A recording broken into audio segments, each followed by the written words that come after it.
नमस्कार।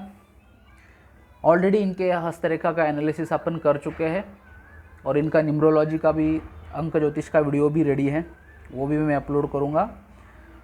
ये इस वीडियो में अपन कुंडली का एनालिसिस कर रहे हैं इनके। देखो बहुत सारा कितना मैच होता है, आपको पूरा वीडियो देखते ही आपको मालूम भी पड़ेगा। और इनका हस्तरेखा का वीडियो जिन्होंने देखा होगा मेरे चैनल का 1-2 दिन पहले ही डाला हुआ है। उसके बाद में ये वीडियो अगर ये भी वीडियो कुंडली का विश्लेषण का अगर आप देखते हैं तो आपको मालूम पड़ जाएगा हस्तरेखा और कुंडली में कितना मैचिंग होता है। अब यहाँ पे सबसे पहले नज़र पड़ती है शनि और मंगल की युति की। ये घोर विरोधी है एक दूसरे के। जब यहाँ पे शनि और मंगल एक साथ होते हैं तो ऐसे व्यक्तियों को कत्थई रंग से संबंध रखने वाले वस्तुओं को जातक को अच्छा लगता है या वो चीज़ें उसको प्रिय होती है। अब मंगल देवता जो है वो शरीर में शक्ति का कारक माने जाते हैं।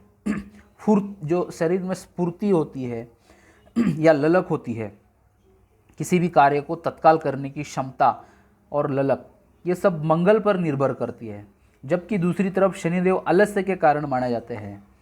हम किसी कार्य को कितना टालते हैं, हमारे शरीर में ऊर्जा की कमी होना या किसी भी कार्य को करने में देरी करना शनिदेव के प्रभाव के फलस्वरूप हमारे शरीर में होता है। शनि देवता साफ है तो मंगल शेर है, यानी ऐसे जातक में इन दोनों की मिलावट मिली हुई होगी तो ऐसा जातक विनम्र इंसान को माफ़ करने वाला लेकिन क्रूर इंसान को तबाह करने वाला होता है। तो मेरे हिसाब से ये क्रूर इंसान को कभी छोड़ते नहीं होंगे, उससे बदला लेके ही रहते होंगे, ऐसे इनकी प्रवृत्ति होगी।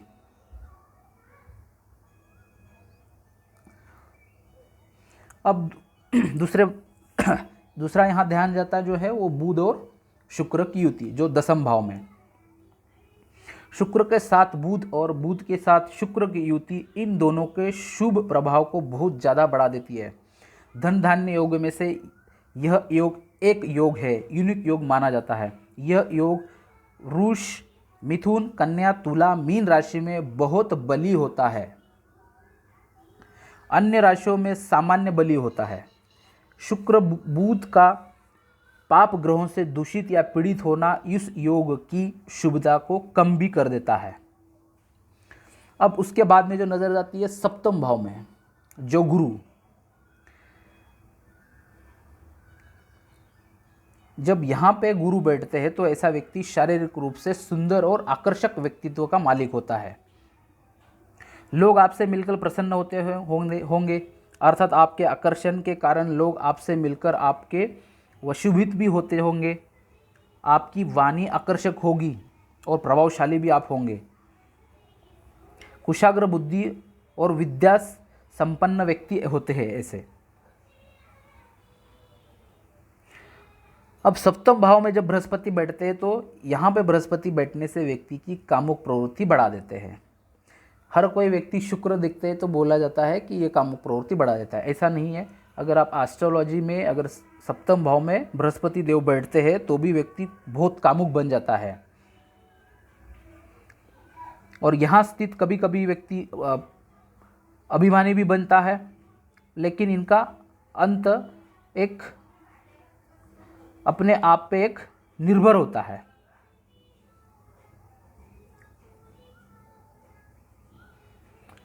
आप शीघ्र ही कोई ना कोई बड़ी उन्नति और या बड़ा पद प्राप्त करेंगे। आपको सरकारी कामों में या कचहरी के काम, इन कामों में आपको जल्द ही लाभ मिलेगा। अब देखिए कितनी अच्छी बात है, इनके हाथ में अपन ने वीडियो एनालिसिस किया था तो आने वाले कुछ सालों में ही हाथ में 2 ऑफशूट है और जहाँ के इनको वहाँ कुछ ना कुछ अच्छा फल मिलने वाला है। और यहाँ पे सप्तम भाव में बृहस्पति बैठे हैं तो वो बराबर वो दोनों का स्थिति बता रहे हैं कि इनको गवर्नमेंट में कोई ना कोई फल मिलेगा। और यहाँ का बृहस्पति कामुक प्रवृत्ति देता है तो ये बार बार इनका दिमाग भी उस तरह भी जा रहा है। अब उसके बाद में ध्यान जाता है सूर्य और केतु, जो कि यहाँ स्थित है। केतु और सूर्य का एक साथ होने पर जातक और उसका पिता धार्मिक होते हैं। दोनों के कामों के अंदर कठिनाई होती है पिता के पास कुछ इस प्रकार की ज़मीन होती है जहाँ पर खेती नहीं हो सकती है ज़्यादातर, और ऐसे व्यक्तियों की नाना की लंबाई अधिक होती है और पिता के नकारात्मक प्रभाव के कारण जातक का अधिक जीवन नाना के पास ही भी गुजर सकता है। ऐसे भी व्यक्ति को इसके फल मिलते हैं।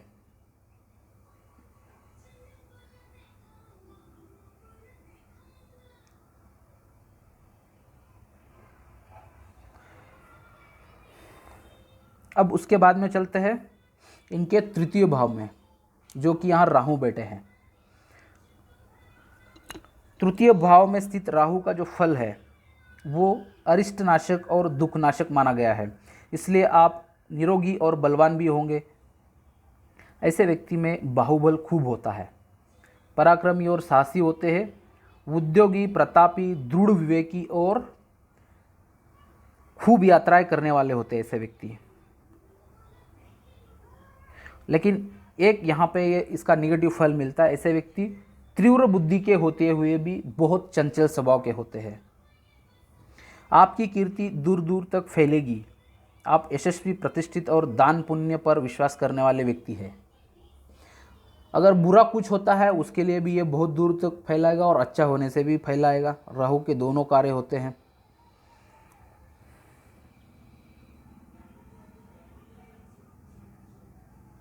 और ऐसे व्यक्ति जानबूझकर किसी के साथ भेदभाव नहीं करते हैं, अच्छा ही बर्ताव करते हैं और शुद्ध अंतकरण ऐसे व्यक्तियों का होता है।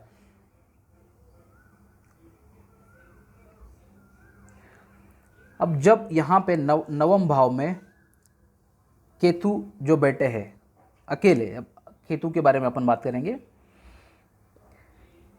यहाँ स्थित केतु आपको पराक्रमी बनाएंगे। आप अपने साथ कोई अस्त्र शस्त्र लेकर भी चलाना पसंद करेंगे। अभी रखते हैं कि नहीं पता नहीं, लेकिन पसंद तो आएगा ही आपको। आप स्वभाव से उदार और दयालु होंगे। आप धर्म को महत्व देने वाले होंगे, साथ में दान धर्म और तप में भी आपकी इच्छा रुचि रहेगी। आपके क्लेश और कष्ट एक क्षणिक होंगे, ज़्यादा समय के नहीं रहते होंगे।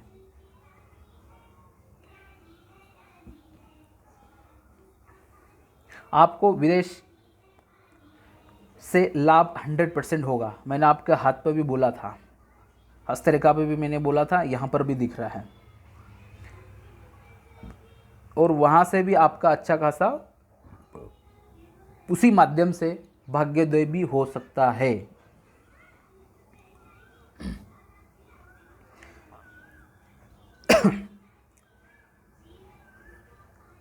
आपके पुत्र सुख और धन का लाभ भी आपको होगा, लेकिन आपके हाथ में बृहस्पति वीक है। भले यहाँ पे केतु यहाँ बैठे हुए हैं, लेकिन बृहस्पति के कारण वहाँ से आप थोड़ा बहुत पुत्र सुख में भी वंचित रह सकते हैं।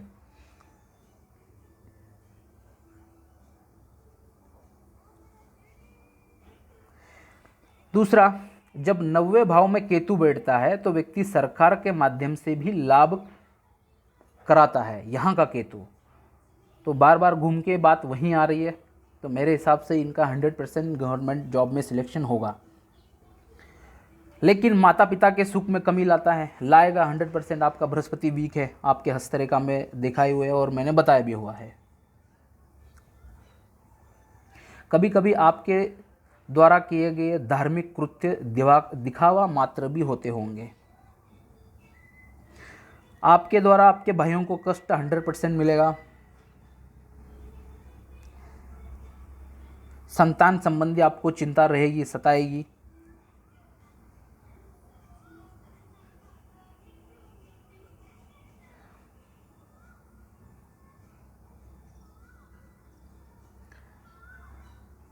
अब उसके बाद में ये केतु के साथ, जैसे मैंने अभी बोला कि बृहस्पति वीक होने से ये फल होता है। अब बृहस्पति का जो राशि फल है वो देखते हैं, क्योंकि इनकी जो राशि वो मेष है। अब मेष राशि हो और सप्तम भाव में अगर गुरु बैठे हो तो जातक तर्क वितर्क करने वाला होता है और किसी से न दबने वाला, सात्विक, धनी कार्य के क्षेत्र में कार्य को करने में ज़्यादा समय लगाने वाला, तेजस्वी, बहुव्यापी, दंडनायक व तीक्ष्ण स्वभाव का होता है।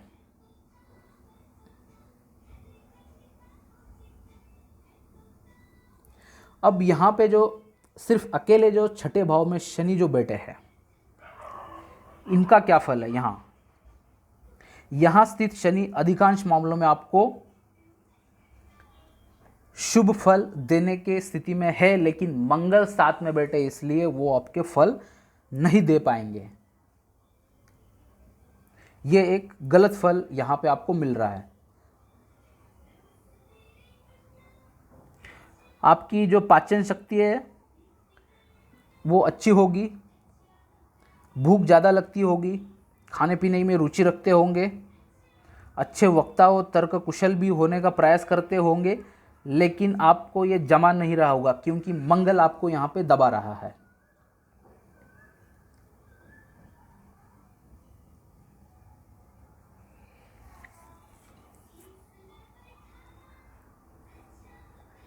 अब उसके बाद में चलते जो दशम भाव के जो शुक्र,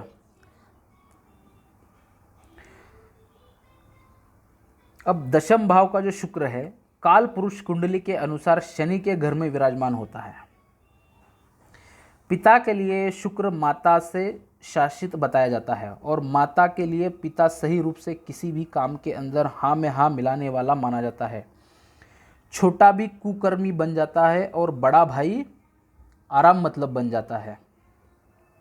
जातक के पास कितने ही काम करने को मिलते हैं और बहुत से अजीबों की उसके पास आसपास रहती है। अक्सर 10वें भाव का शुक्र 2 शादियां करवाता है। यही पॉइंट है जो मैंने बोला था वीडियो शुरू होने से पहले कि आपकी 2 शादियां होगी। 100% यहाँ का शुक्र दशम भाव का आपका 2 शादी करवा के ही रहेगा, या आपका किसी न किसी से नाजायज संबंध बहुत घनिष्ठ बनेंगे। अब कभी कभी यहाँ के क्या हो जाता है, अपने जीवन साथी को भगवान के पास भी भेज देता है यहाँ का शुक्र, और उसके बाद दूसरी भी शादी हो जाती है। ऐसे भी संकट आ जाते हैं।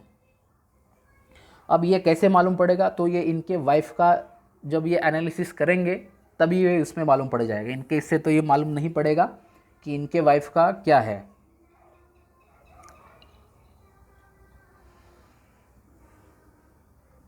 अब यहाँ का जो शुक्र है, ये इस प्रकार के जो लोग होते हैं वो दूसरे के कार्य के लिए या साधन के जुटाने में और या उसी काम में लगे ही रहते हैं।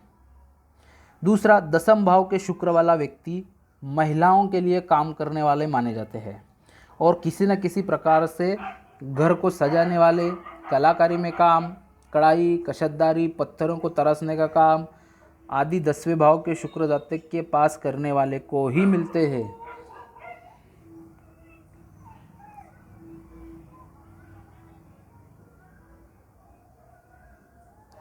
अब उसके बाद में यहाँ पे जो दशम भाव में जो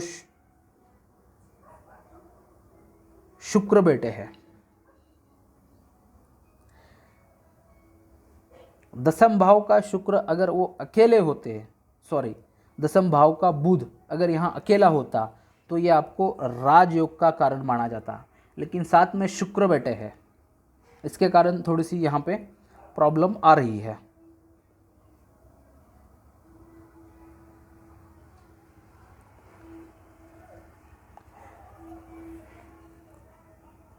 ऐसे व्यक्तियों की माता के जो बहन है उनसे स्वभाव मिलता जुलता रहता है, पिता के प्रति वफादारी ज़्यादा नहीं होती है, खुद के कामों को खुद के प्रयासों से खत्म करने की भावना ज़्यादा बनाए रखता है ऐसा व्यक्ति। तो ये था इनके कुंडली के अनुसार का एनालिसिस, और इनके दोनों प्रश्न के उत्तर यहाँ पे है। सप्तम भाव में बृहस्पति बैठे हैं, कामुक प्रवृत्ति बहुत देंगे, और दशम भाव में शुक्रमा बैठे हैं, ये भी आपकी दूसरी शादी करवा कर रहेंगे ही रहेंगे। और यहाँ के सप्तम भाव के बृहस्पति आपको और नवम भाव के केतु आपके सरकार की तरफ से कुछ ना कुछ फल करवा के ही रहेंगे। और आपके हस्तरेखा में भी आने वाले कुछ समय में 2 ऑफशूट है, तो हो सकता है आप अगर अच्छी तैयारी करेंगे, अच्छा प्रिपरेशन करेंगे तो आपको 100% वो जॉब मिलेगी। तो ये था आपके कुंडली का एनालिसिस। अब नेक्स्ट आपका वीडियो जो मैं अपलोड करूंगा वो न्यूमरोलॉजी का होगा। उसके अंदर आपको आपकी पत्नी, आपकी प्रेयसी और आपका स्वभाव और उनसे हानि हो सकती है या नहीं, वो आपको न्यूमरोलॉजी के वीडियो में मिलेगा। Thank you.